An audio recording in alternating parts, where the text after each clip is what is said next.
Shalom, everyone. In the Nazarene, that's what we're called.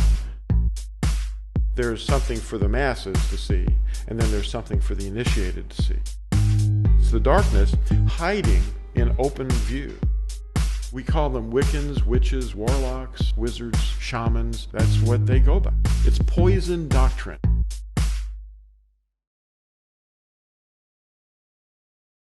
Well, we want to welcome everybody here that came and got out here on this cold morning. And we have a very interesting topic. Last time we studied The Stones Cry Out. If you haven't seen that one, it's really an interesting study in archaeology and anthropology, but mostly archaeology, the evidence of the name. And what we call things is very important. We have a term that we're all familiar with. It's called a pseudonym. A pseudonym. It's a two-part word. Pseudonym is a false name.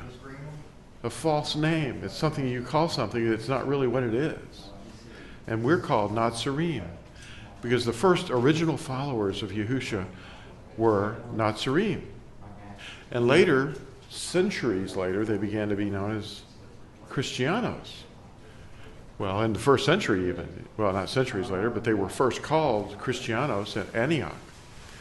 But the Nazarene is what we called ourselves. We weren't being called that. We weren't being called Nazarene by the man that accused Paul. Well, we have these traditional terms that we're very familiar with, like Lord and Yeshua, Christos. These are all foreign words, foreign to the culture that Yahushua, the Messiah, grew up with, and certainly his people. The authentic Hebrew terms are what we're restoring. This is a restoration. Yahuah, the name of the Creator, Yod, He, Uah, He. And Messiah's name, who came in his name, Yahusha. Yahusha, meaning Yah is our deliverer. And I'm going to pay more attention to these words because they're the original true words. They aren't going to change because truth is the foundation. So, and then instead of using pagan inherited words and adopted terms that were used formerly for objects of worship by pagans, we're going to go ahead and use the word El or Elohim, sometimes Eloah, but it means strength or strong one. And the tribe that we call the Jews is really the Yahudim, the descendants of Yehuda, the man Yehuda, one of the 12 sons of Yaakov, or Jacob, they call him. Nazarene, that's what we're going to call ourselves. And we're identified at Yirmiyahu chapter 31, verse 6. It's translated as, well, on the hills of Ephraim, the Nazarene will arise with, and say, let's go up to Sion. This is our first identification in Scripture as a prophetic identification, and we're identified in Acts 24, verse 5 also. You just look those up. And we're guardians or branches or watchmen. And Yisrael are all those in a covenant relationship that are descended from Yaakov, possibly, or not. But even if you're descended from Yaakov or Jacob, or the man they call Israel, if you're descended from him and you're not obeying the covenant, then you're not really Yisrael. You're cut off, even though you are a descendant. But we're not here to judge. We're just here to point that fact out from Scripture. So we're the branches, and that's why we're called the Nazarene. Okay, now Malachi 4 starts out in the fourth verse saying, remember the Torah of Moshe. This is the end-time restoration, preparation for his return. This is it. Remember the Torah of Moshe, my servant, which I commanded him at Horeb for all Yisrael, laws and right rulings. See, I am sending you, Eliah, the prophet, before the coming of the great and awesome day of Yahuah. That's what they call the day of the Lord, but we don't call it that. And he shall turn the hearts of the fathers to the children, and the hearts of the children to their fathers, lest I come and smite the earth with utter destruction. And so remembering the Torah given to Moshe is how we are to prepare for the return of Yahushua. This is how we do it. We go back to the covenant. Now we're going to look at the covenant right here. Now this is a shorter version. It doesn't have all the words, but it's the ideas. The first commandment or instruction is, I am Yahuah, your Elohim. Have no other before my face. Number 2, you do not bow to images. In other words, we're not to do the zodiac thing. Number 3, you do not cast the name of Yahuah, your Elohim, to ruin. Number 4, remember Shabbath to keep it Kodesh. Now, Shabbath is the 7th day of the week as a commemoration of creation, because he created the heavens and the earth in 6 days, and on the 7th day, he blessed the day and rested. And as he rests, we also rest, according to Hebrews chapter 4. And Kodesh means to set it apart. Number 5, now you notice the first 4 is the relationship with him. Now here's the rest of the commandments, how to love your neighbor. This shows love. This is a covenant of love. This is how we love him and show our love. Now, number 5 is respect your father and your mother. Number 6, you do not murder. Number 7, you do not break wedlock. Number 8, you do not steal. Number 9, you do not bear false witness against your neighbor. And number 10, you do not covet your neighbor's wife, house, field, servants, or anything that belongs to your neighbor. And by doing these things, we love. That's what we're really trying to do. It's not a hard thing at all. It's a yoke. It's a light yoke. The eternal covenant of love, and it's a marriage covenant. And Deuteronomy 5 reminds us at verse 22, these words Yahuah spoke to all your assembly in the mountain from the midst of the fire, of the cloud, and of the thick darkness with a loud voice, and he added no more. And he wrote them on 2 tablets of stone and gave them to me. Now that's Moshe speaking. So we're to love one another. That's the new commandment Yahushua gave us. So let's not get off on tangents and waffle. Let's just love one another. Now the Shema is a Hebrew word some of you are familiar with. It means to hear and obey. Now watch how this emerges from this text. Let he who has ears to hear, let him hear. Now he probably said the word Shema. The voice of the living Torah, the Aleph Tah, which means in some ways eternal love, it cries out, hear, O Yisrael, Yahuah our Elohim. Yahuah is one. And you shall love Yahuah your Elohim with all your heart and with all your being and with all your might. And these words, which I am commanding you today, shall be in your heart, and you shall impress them upon your children, and shall speak of them when you sit in your house, and when you walk by the way, and when you lie down, and when you rise up, and shall bind them as a sign on your hand, and they shall be as frontlets between your eyes. And you shall write them on the doorposts of your house and on your gates. So it's all about the path. That's what it's about. What path are we on? Yahushua called it the narrow way, which is the word direct in Hebrew. It means a path. And but here's the question. Are there many roads to heaven? Are there many pathways to get there? A lot of people think, oh, sure, there are. Well, that's because they have another yoke. The yoke that we just read, those 10 commandments that teach us how to love, that is what we all are pursuing. We're all pursuing love. Some pursue it through witchcraft, which is also including the astrology and all those things. That's all rebellion. And it's rebellion against those 10 words, those 10 commandments. They teach you how to love. You can't find it in the zodiac. You have to go to the source. But the roads to heaven, there's only one, and it's a person. So this is the seminar that I've entitled Human Traditions, and we're going to look at those as the other ways to heaven that people have adopted. And you see, these are reflected in men's traditions called religions. Religions, which is the root of the word actually means to rebind. It has to do with ligaments in your muscles. To rebind the connection that was broken. Human traditions in his face. Because, see, we often forget who's looking. And the objective of this seminar is to contrast the human traditions, which are the false paths, with the will of Yahuah, which is the way of truth. And it's also called humanism. Humanism is an atheistic approach where achievement of utopia is pursued. And they take every possible way but the right one.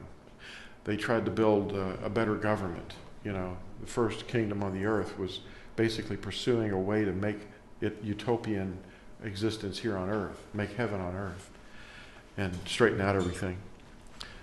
The one world government and the one world religion. And there is a movement in the United Nations now called the United Religions Initiative. It's going to be abbreviated URI. Some of you have heard of it, some of you haven't. And there's the logo for the URI. It's a United Nations movement, and it's going to be resisting. This is the yoke of Satan, is what that is. There are many roads to heaven. That's the whole objective. Now, the goal is a world political authority, and we are going to see a totalitarian political monstrosity emerging and focusing and concentrating and consolidating its power to unite the whole world under one regime. Now, the word regime is not a scary word. It means government, but often men's governments are very cruel. But it's posing as a religious institution. It's really a political monstrosity. There's two fellows on the earth that everybody's attention is always drawn to, especially when they replace them. And one of them is in the midst of retiring now, and most often they die. It was over 400 years ago that the last one retired while he was still alive. But he's called the Papa, or the Pope. And there's another one that's equal, if not even more so, interesting to most people, and that's the Dalai Lama. That means the highest monk. And they're both titled His Holiness. Now, that, if you're spiritual and you're pursuing the true Creator, Yahuah, that is an abomination. That title is an abomination. There is no one righteous, not one. Not one. You know this, Scripture, you've sown in your heart. And you call no man His Holiness. You wouldn't do that.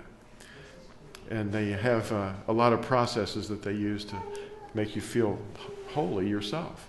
They do controlling operations.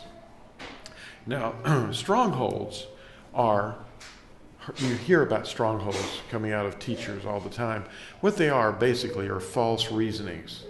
They're ideas that you are trapped in. You need to get out of those things because they're binding you up. Now, we know that they invent these techniques to improve your spirituality. They use chakras, and they say your chakras are blocked, and they tell you about these 7 chakras, and to reach nirvana and all that. Nirvana is another word for oblivion to these people over here, the monk. And then they use these techniques called smudging. They take incense or sage or another kind of sweet grass and they burn it, and it's supposed to control the forces and remove these negative forces. Wake up. Burning sage. He's about to smudge. Anyway, Ezekiel 8, verse 16 starts out saying, "And he brought me into the inner court of Yahuah's house. And behold, at the door of the temple of Yahuah, between the porch and the altar, were about 25 men, with their backs toward the temple of Yahuah, and their faces toward the east." This is your sunrise service, is what it is. If you've ever participated or heard of that, that's what this is. And the 24 priests, plus the high priest, made 25. There were 24 orders. Now, and they worshiped the sun toward the east. Then he said to me, "Have you seen this, O son of man? Is it a light thing to the house of Yehudah that they commit the abominations which they commit here? For they have filled the land with violence and have returned to provoke me to anger, and lo, they put the branch to their nose." Now that's kind of like the smudging thing, He's smudging over here, that fellow's smudging. These are just diagrams, but the idea is there, Now the figurehead of this Dalai Lama, he's the head of the Tibetan Buddhists, and he was evicted by the Chinese government from Tibet, and he has been living in exile in India for decades. His real name is Lamo Dundrub. Okay, the force is very strong with this one. I'm just showing you, they're just human beings. We can have fun. Now, which would Satan, the yoke that the world has on it, the yoke is Satan's yoke. Now, Messiah, Yahushua, said, my yoke is easy and light. What would that be? What would his yoke be? Yoke is teachings. That's his teachings. His teachings are easy. There's 10 of them. We read them. Don't hurt your neighbor. Don't bother your neighbor's wife. Don't steal your neighbor from your neighbor. Don't murder your neighbor. So that's a light yoke. It's easy to not do that. The violence that was in the land and in all the land is caused because they're not keeping the commandments. You teach your children the commandments, they raise up, everybody keeps the commandments, everything's fine. But now crime is out of control, and there's only one reason, because we withheld the yoke. Now, they invented these 7 sacraments in Catholicism, but which is it that Yahuwah taught us to obey and partake of? The 7 sacraments? Can you find that anywhere in there? Or the 10 commandments? Are we to say rosaries and earn merits or indulgences for visiting relics? And what they mean by relics is dead body parts, pieces of people. And, hey, we're going to go see Ralph's thumb. Let's go see it. Look at that. They've got her all propped up in that chair all together. It's all together. And they're rotting. They're sitting there rotting. Are we to practice yoga, which is a word that means yoking with the forces? And the forces are actually demonic entities. Are we to walk in circles around our object of worship? We're going to see a little of that too here. Do you think that helps? And dudes don't ordain other dudes. There is a process that was used when the priesthood was going on in the book of Leviticus. And you'll notice the right ear, the right thumb, and the right toe. Certain processes were done, but there's no temple now. And we can't do that. Here's some stupa. Here's a stupa, and here's another stupa. The stupa is the, I like that word, don't you? Anyway, the people are walking around the stupa because the stupa has a force inside that they are honoring. They're worshiping it. And the same thing's going on here. And the same thing's going on over there, because this is an ancient practice that they carried over into their, modern day behavior. And there's that word, behavior. Some of you might remember that word. It's called circumambulation. Take the circum out, and you've got ambulation. To ambulate means to walk, to amble. Circumambulation is to walk in circles. These people are doing it here. Those people are doing it over there. All these people are doing this, walking around. If you see the close-ups, you'll see the people in there. And it seems like we're just walking in circles. And that's exactly what they're doing. They're walking in circles, and that's all that's happening. Anyway, this is another illustration of another problem that's actually the original problem. It's the source of all sorcery. And it's called the zodiac. Now, a lot of people are being led to believe that the zodiac is important. It isn't. It's just made up. You're not to put animals in anything in the heavens above, in the earth below, or in the waters under the earth before you, and give any honor to them or any regard. These are a couple of objects in time. They're lost in time, but their meanings are forgotten. What they are, you can figure it out. This little fellow over here on the right is saying, at first I was like, but then I was like, We don't know what the wreath is normally. And this is an Islamic thing. They whirl around this black stone that's inside this box. They're mysterious because they don't really unfold the meaning of what they are. They don't interpret it for you. But do not be carried away by false teachings. Ephesians 4:11 says, "And he himself gave some as emissaries, and some as prophets, and some as evangelists, and some as shepherds, and some as teachers, for the perfecting of the set apart ones, to the work of service, to a building up of the body of the Messiah, until we all come to the unity of the belief and of the knowledge of the Son of Elohim, to a perfect man, to the measure of the stature of the completeness of Messiah, so that we should no longer be children, tossed and borne about by every wind of teaching, by the trickery of men, in cleverness unto the craftiness of leading astray, but maintaining the truth in love. We grow up in all respects into him who is the head, Messiah, from whom the entire body, joined and knit together by what every joint supplies, according to the working by which each part does its share, causes growth of the body for the building up of itself in love. So this I say, and witness in the Master, that you should no longer walk as the Gentiles walk, in the futility of their mind." We just saw some people walking. Remember? They were walking, but it wasn't doing them any good. They weren't obeying the Ten Commandments. Now here's a question. What is pluralism? The answer is it's humanism's attempt to promote a false well-being in an ignorant public that hopes there are many roads to heaven, promoting political correctness above all.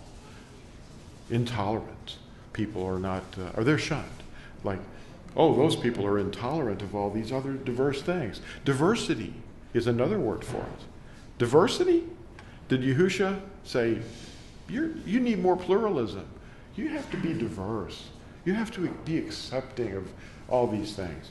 Yahuwah is going to come with fire and wrath. Yahushua never promoted such things as pluralism, diversity of belief, liberalism, interfaith ecumenical dialogue, or toleration of other trees. Now let's see, what are we saying?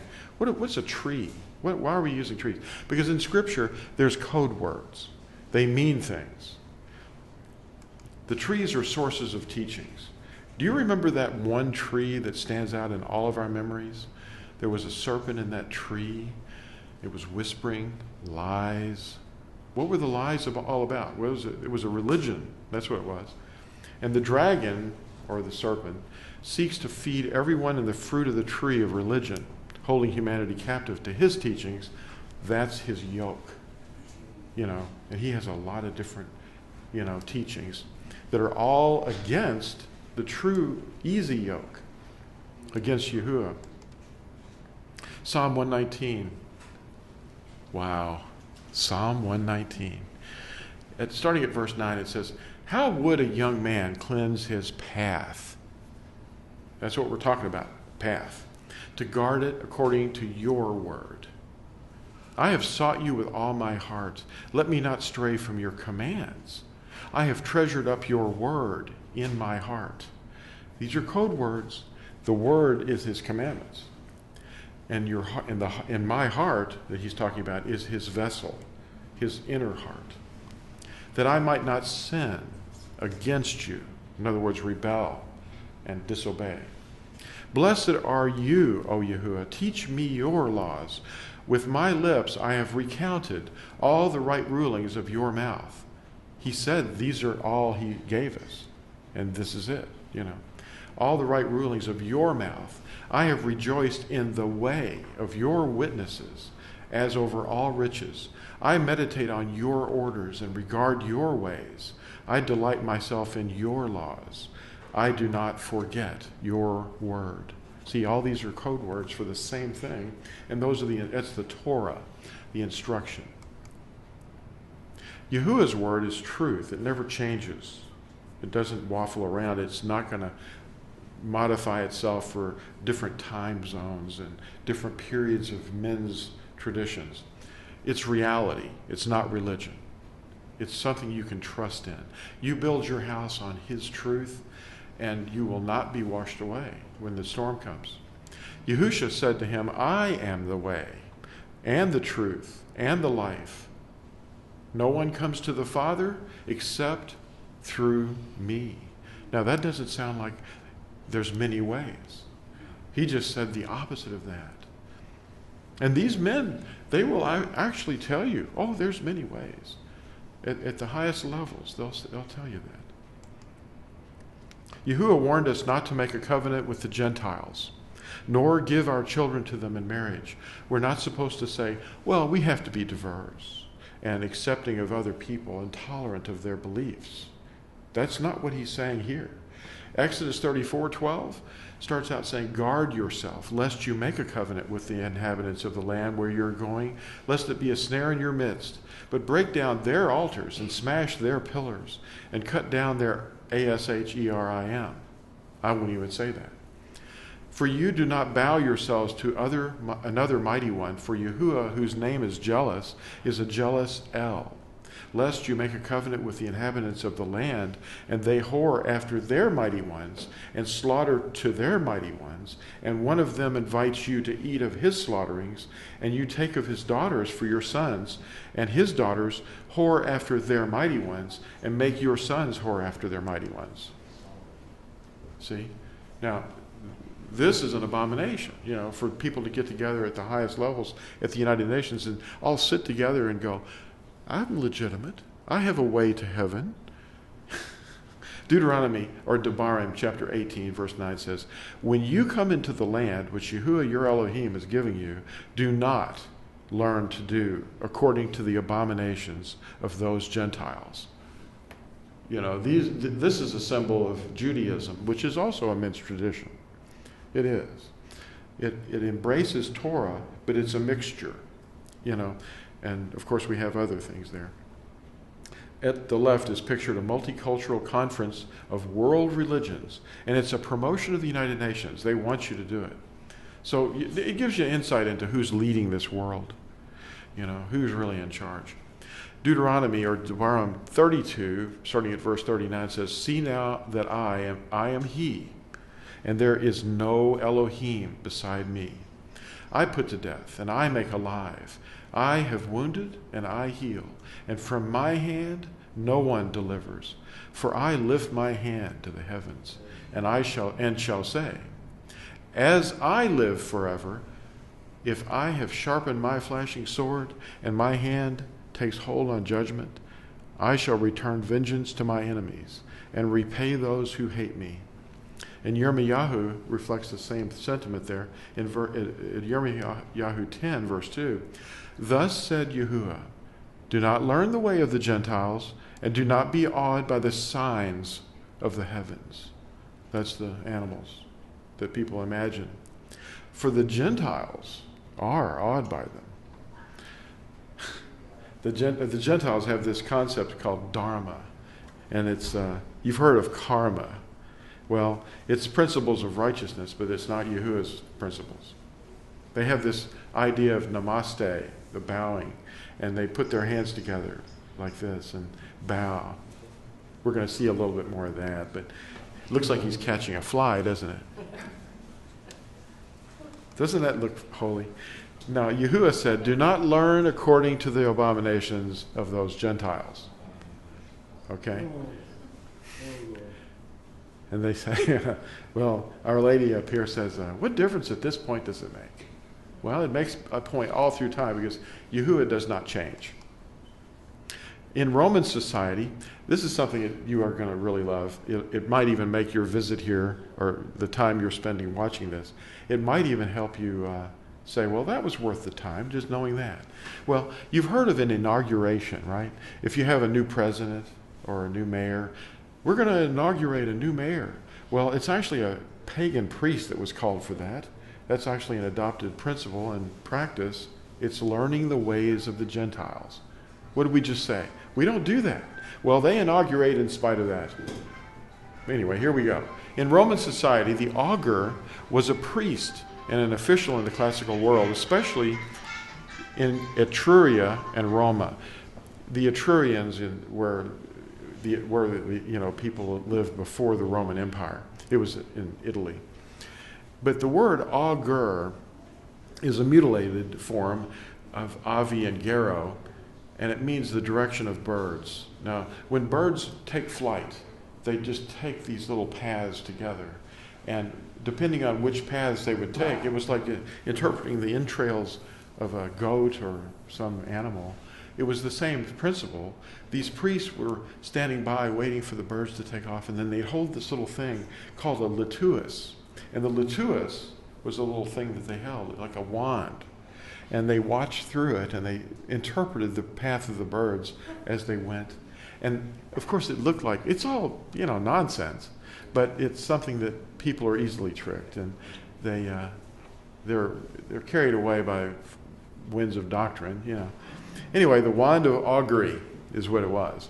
Now, taking auspices is also related upon the word birds. It's talking about birds. There's a little bird down there. And these guys are saying, hey, dude, check this out. Now, watch this. Did we remember seeing the lituus? It's augury. It's taking auspices, inauguration. And it was, to detect the future. It was a way of forecasting the future. Prognostication. Now, you see the shape of that, right? Oh boy, forget about it. What about the wand? Well, what's that? Where did that come from?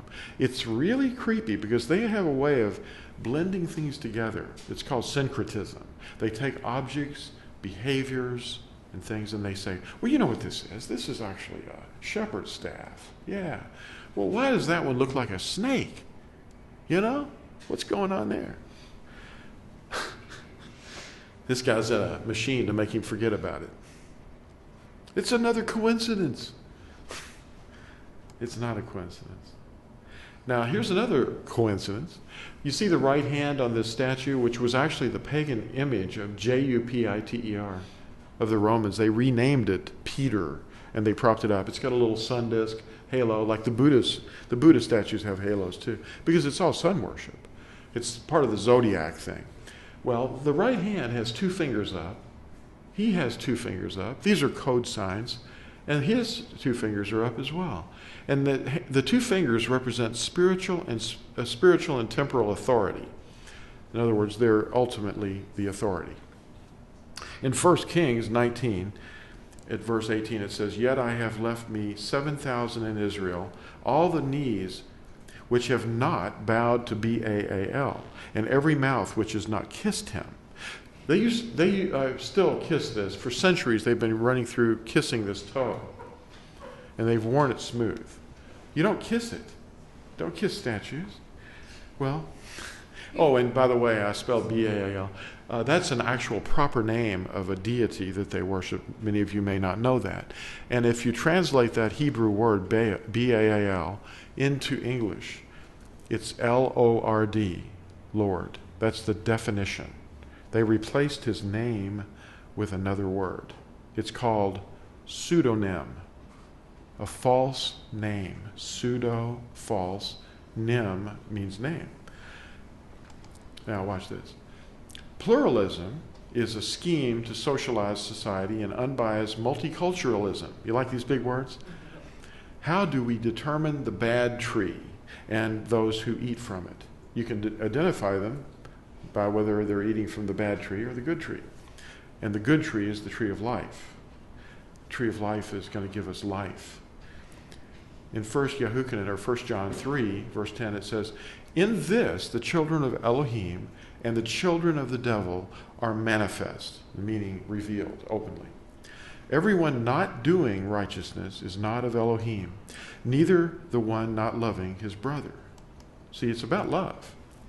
Pluralism has a universal religious objective. Constantine I sought to universalize the world under one religion. It was called Catholicism, which actually means universalism. And it was under penalty of death. He was the high priest of the Apollo, sun deity. Now, the World Council of Circuses, you'll have to look it up and watch other videos to find out what we're talking about there, but the World Council works diligently to unite all the religions under one head, and that head is to be the Pope. And ecumenical is another word. We're going to look at the definition of that. Don't be frightened by it. But global religions have summits occasionally, every so often.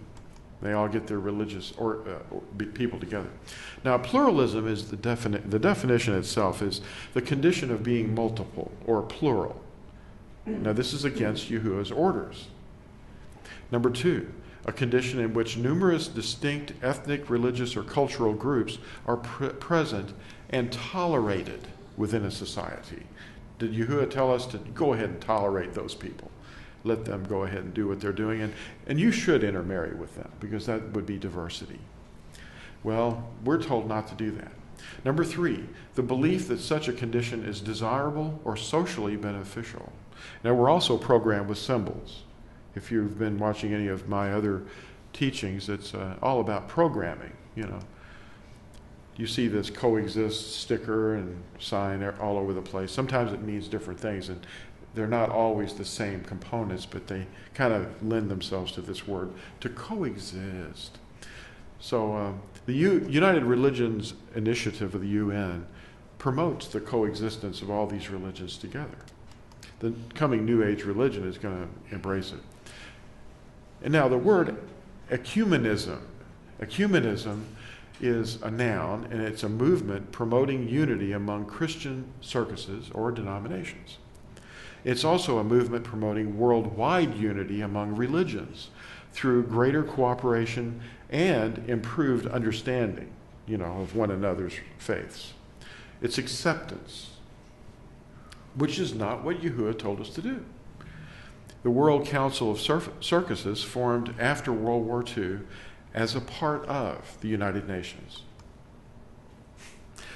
Now, according to Webster's dictionary, ecumenical means pertaining to the entire inhabited earth, and it's universal in extent. The ecumenical movement is central to the interfaith dialogue. Oh, and you'll notice the solar kind of appearance to this. If I just strip all the other elements away, you can see that it is solar. And this is another thing that's Roman too. The wreath around the Earth's image there is the United Nations emblem, and it is a Caesar image, meaning universal rulership, you know. The laurel wreath encircles the world. Now, the URI's statement of purpose, here's the purpose of the United Religions Initiative. And this is their own statement. Here it comes. To promote enduring daily interfaith cooperation, to end religiously motivated violence, and to create cultures of peace, justice, and healing for the earth and all living beings. And it sounds so nice. And yet they will be violent. To remove violence, they will become violent. That was what the Inquisition was all about. Violence to end the differences. They wanted everything to be the same. The uniting of all religions is the goal of the Theosophical Society. Now, many of you have never heard of the Theosophical Society, but actually it was the first attempt to unite this thing. And it's the yoke of Satan, as well as the World Council of Circuses. Now, what is the Theosophical Society? It was founded in New York City, in 1875 by Helena Blavatsky, Henry Steele Olcott, and William Quan Judge. Its objective being the investigation, study, and explanation of mediumistic phenomena. Hey, that sounds scary. Well, it is. It's Spiritism. Spiritism was really big at that time. Those of you who are fond of the author Arthur Conan Doyle, he was the heaviest and the most prolific promoter of spiritualism. And this was an offshoot of that. Its shamanistic and occult seal is depicted here. The Ankh is present, and the swastika, which is a solar image. And the Om symbol is also, it's a Hindu serpent and dragon. And then you've got the hexagram, which depicts, in their interpretation, heaven and hell. Now here's the goals of the Theosophical Society. And this is present in the URI as well. Now, to form a nucleus of the universal brotherhood of humanity without distinction of race, creed, sex, caste, or color. And number 2 is to encourage the study of comparative religion, philosophy, and science. Number 3, to investigate the unexplained laws of Nature, or I call it reality, and the powers latent in man. In 1889, you can do the math, it was 14 years after it was formed, Blavatsky told a group of theosophical students, so that you see they're training people, they're training them, that's why they have students, that the real purpose of establishing the society was to prepare humanity for the reception of the world teacher when he appeared again on earth. Who's the world teacher they're expecting? The anti-Mashiach. Now, here's a patch from that same organization, the URI patch. Now, the wreath of Caesar is again pictured here with their symbol. The URI promotes a lot of different symbols. You know, they don't know which one to choose, I guess. But anyway, it's talking about a world ruler. And the anti-Mashiach, or anti-Messiah, is the world teacher that they're awaiting. It's all about this sun worship. And these are more symbols that are interpreted here different ways. And of course, some people are afraid of certain symbols, and this symbol is just the seal of David, or Daud, the king of Israel. It's $2 is all it really is. Anyway, Matthew 3, verse 10 says, "And the axe is already laid to the root of the trees." Now, who's speaking? Does anybody know who this is that's speaking there? I think it's Yahuchanan, the immerser. I think it's his cousin. The trees. The axe is already laid to the root of the trees. He's talking to these Pharisees that came to see him and be immersed, to repent. He said, who warned you of the coming disaster that's ahead? You know. Anyway, they were hooked into men's traditions. The trees are the root of teachings, the teachings of error, you know. Every tree, then, which does not bear good fruit, is cut down and thrown into the fire. Now, the trees represent religions, human traditions. That's what this seminar is discussing. The trees, the human traditions. And there's all kinds of symbols for their trees. This tree is identified by that. That tree is identified by that. Different trees, you know. And the promotion of pluralism seeks to make all beliefs appear on equal footing. But they are not, because the truth is singular. It's not plural. Here's the objective of jihad, just for your information, in case you hadn't noticed. The Creator, Yahuwah, does not mix light and darkness. He will judge every person according to their acceptance of His covenant. You don't make up your own name. You don't name yourself. He allows in a very highly structured order throughout His universe. And obedience to Him is imperative because He's the owner. He owns you. He owns the earth. He owns the universe. And if you're not obeying the owner, then He's going to destroy us, you know, those that don't accept it. Now, it's mediated through Yahushua HaMashiach. That's the Messiah. Human traditions are depicted in this illustration here. There's all kinds of images that represent things, but they're all human traditions, and they're thought to be good things, you know, happy things that pursue joy and peace and love, you know. But they don't end up with, you're not going to find love in any of these pursuits. It's called idolatry, and they're not of Yahuwah, like the bunny rabbit and the egg and the tooth fairy and Santa Claus. And if you change His laws, that's wormwood to Him. He sees the Sabbath is now Sunday, the day of the sun, the first day of the week. He didn't say, well, later on it's going to change. Later on there's going to be a change in this one commandment. The fourth commandment is going to have a change. This is an eternal sign to remember him as creator. And if we change it, then we've modified it. And man did that. He did not. The last of the 6 commandments are acceptable to both Wiccans and Christians, but it's the first 4 commandments that are problematic. Yahushua said, if you love me, you shall guard my commands. That's Yahuah or John chapter 14, verse 15.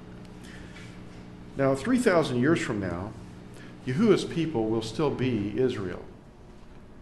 That's what he calls us.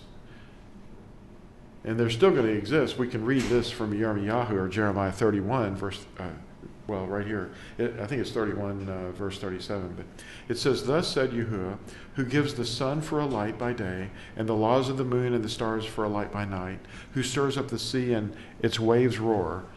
Yahuah of hosts is his name. If these laws vanish from before me, declares Yahuah, then the seed of Yisrael shall also cease from being a nation before me forever. Thus said Yahuah, if the heavens above could be measured, and the foundations of the earth searched out beneath, I would also cast off all the seed of Yisrael for all that they have done, declares Yahuah. Now we know that we can't even search out the earth beneath. There was a fellow that was just yesterday sucked into a sinkhole in Florida, and they gave up. They said, well, he's only maybe 50 feet down, but we can't get to him. He's buried. He's dead. They can't even risk any more of their lives to go down and find him. So we know that they can't search out the earth beneath. And we can't search out the size of the heavens. All we can do is guess. We can't find that. But Israel is going to remain forever, as will his Sabbath. We must not listen to the teachings of the bad trees. Remember the tree, the first tree. All religions are designed to rebel against Yahuah, disobey him. That's what that means. Because that's witchcraft, that's rebellion. Their teachings are false, and they all lead to death. The first tree that was followed led to death.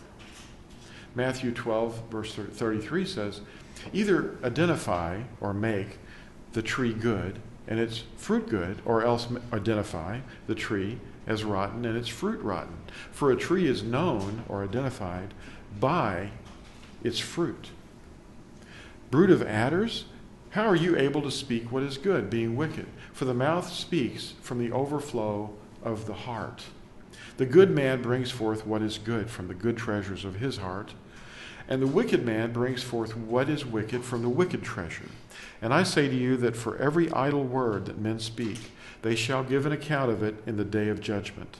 For by your words you shall be declared righteous, and by your words you shall be declared unrighteous. So we have Yahuwah's words given to us, and if we read Deuteronomy chapter 4, 5, and 6 together, we'll see it all appear. Now in Deuteronomy 4, starting at verse 7, it says, for what great nation is there which has Elohim so near to it as Yahuah, our Elohim, is to us, whenever we call on him?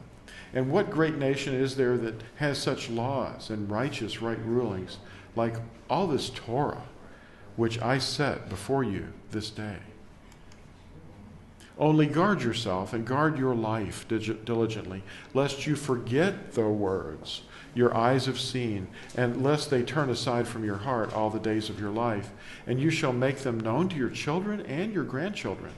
The day when you stood before Yahuwah your Elohim in Horeb, Yahuwah said to me, assemble the people to me, and I make them hear my words, so that they learn to revere me all the days they live on the earth, and teach them to their children. That doesn't sound like he's planning on ending those words at any time. Now, in what they call Joshua, the book of Yahushua, chapter 1, starting at verse 5, the very first part, the sixth book of Scripture, basically. It says, no man is going to stand before you all the days of your life. As I was with Moshe, so I am with you. I do not fail you or forsake you. Be strong and courageous, for you are to let this people inherit the land which I swore to their fathers to give them. Only be strong and very courageous, to guard, to do all the Torah which Moshe my servant commanded you. Do not turn from it right or left, so that you act wisely wherever you go. Do not let this book of the Torah depart from your mouth, but you shall meditate on it day and night, so that you guard to do according to all that is written in it. For then you shall make your way, your path, prosperous, and act wisely.